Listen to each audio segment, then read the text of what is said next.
अत्यंत कमी काळ ते पंजाबमध्ये राहिले, परंतु पंजाबमधल्या लोकांनी त्यांचं नाव कडक बाबा ठेवलेलं होतं.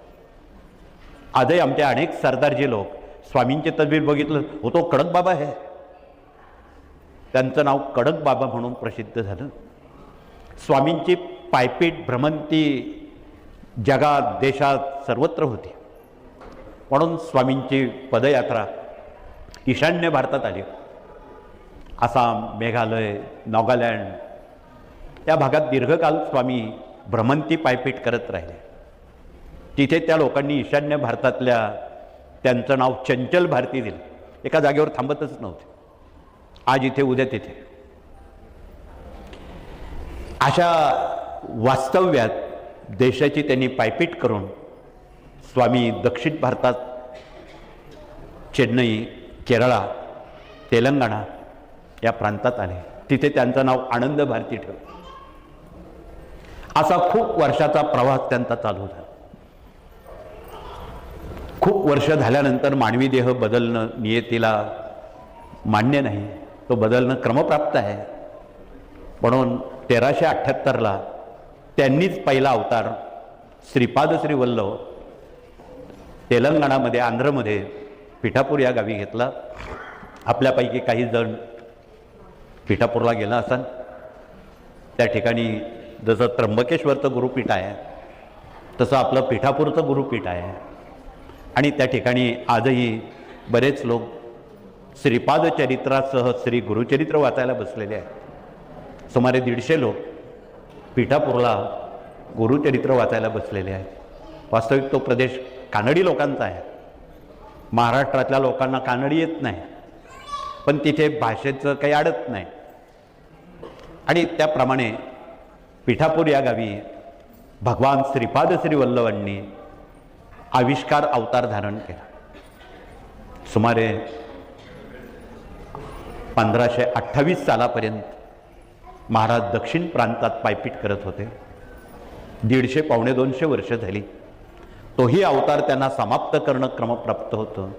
म्हणून 1528ला त्यांनी पिठापूर सोडलं. पायपीट करत करत महाराष्ट्राच्या विदर्भात कारंजाला आले. आणि कारंजाला, ज्यांना आपण गाणगापूरचे दत्त महाराज म्हणतो, त्यांचं जन्मस्थान देव कारंजा. इथे विदर्भात कोणी आला असाल तर त्यांना देव कारंजाबद्दल अधिक सांगण्याची जरूर नाही. म्हणून त्या ठिकाणी त्यांचं प्रकटीकरण झालं. फार थोडा काळ ते विदर्भाच्या वाट्याला आले. उर्वरित स्वामींप्रमाणे त्यांची भटकंती चालूच राहील. प्रदीर्घ काल संपूर्ण महाराष्ट्र पायपीट करून ते नरसोबाच्या वाडीला आले. खरं तर हे पीठ दत्त महाराजांची राजधानी म्हणून ओळखलं जातं. तिथेही आपलं गुरुपीठ आहे. तिथेही 200च्या वर लोक श्री गुरुचरित्राला कालपासून बसलेले आहेत. आपल्यापैकी बसणाऱ्या प्रतिनिधी जे वाडीला गेले असतील त्यांनी हात वरती करावा. धन्यवाद. त्या ठिकाणी मोठ्या प्रमाणात श्री गुरुचरित्राचं वाचन पठण मनन चालू आहे. इथे बराच काळ नरसिंह सरस्वती या आविष्कारात स्वामींनी काम केलं. अनेकांचा उद्धार केला. यथावकाश स्वामी गाणगापूरला आले. पुढील 50 वर्ष महाराज गाणगापूरला राहिले. गाणगापूरला रोज श्वासागणिक दुःखी त्यांना अनुभूती येऊ लागल्या. म्हणून त्यांनी स्वबळावर भीमा अमरजा संगम तयार केला. आजही त्या संगमावर असंख्य बाधित रुग्ण त्या ठिकाणी स्नान करतात. काही क्षणात त्यांना अनुभूती येऊन, ज्यांना अंगावर कुष्ठरोग आहे, कोड आहे, अशी माणसं तर तिथे लवकर बरी होतात. ज्यांना जाणं शक्य नाही त्यांनी एक कॅनभर त्या संगमाचं तीर्थ जर घरी आणून स्नान केलं, त्यांना सुद्धा त्याची अनुभूती मिळते.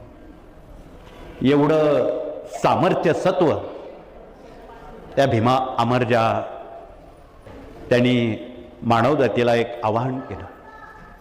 दत्त महाराजांनी जी गळ्यात झोळी घेतलेली आहे, भिक्षा मागण्यासाठी नाही, आणि त्यांना भिक्षा मागण्याची जरूरही काय होती?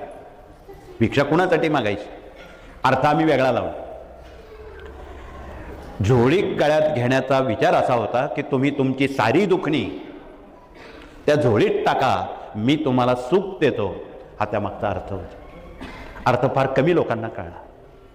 व्हायचं तेच झालं. म्हणून प्रदीर्घ काल गाणगापुरात खूप अनुभूती येऊ लागल्या.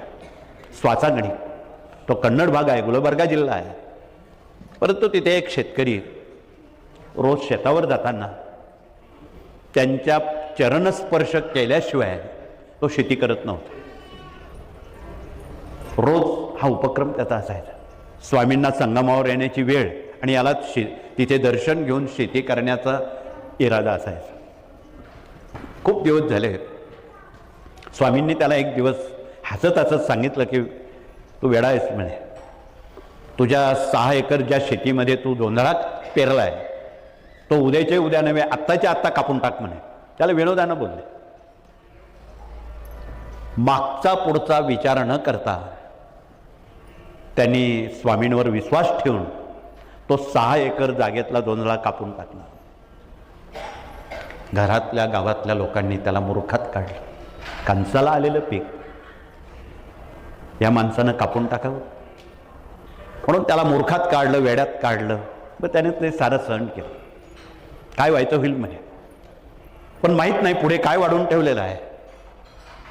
जसं आपल्या महाराष्ट्रावर 6 महिने रोज पाऊस पडत होता, तसं गाणगापुरावर अतिवृष्टी सतत 4 महिने चालू राहील. साऱ्या शेतकऱ्यांची पिकं नष्ट झाली, सडून गेली.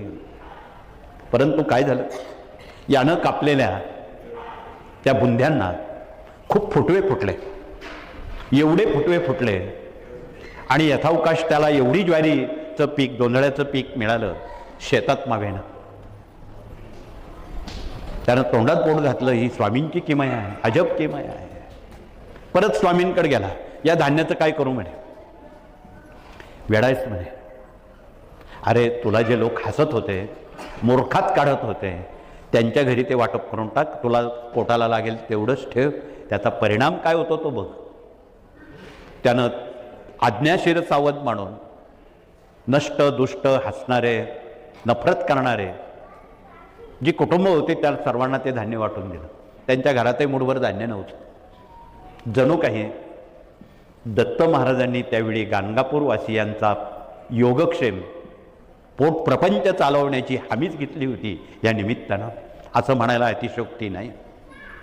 मग त्या दिवसापासून त्या माणसाला, त्या शेतकऱ्याला लोक म्हणायला लागले, ज्या जमिनीमध्ये ही घटना घडली त्याच्या वंशजांनी तीच जागा आपल्या गुरुपीठाला विकत घेतलेली आहे.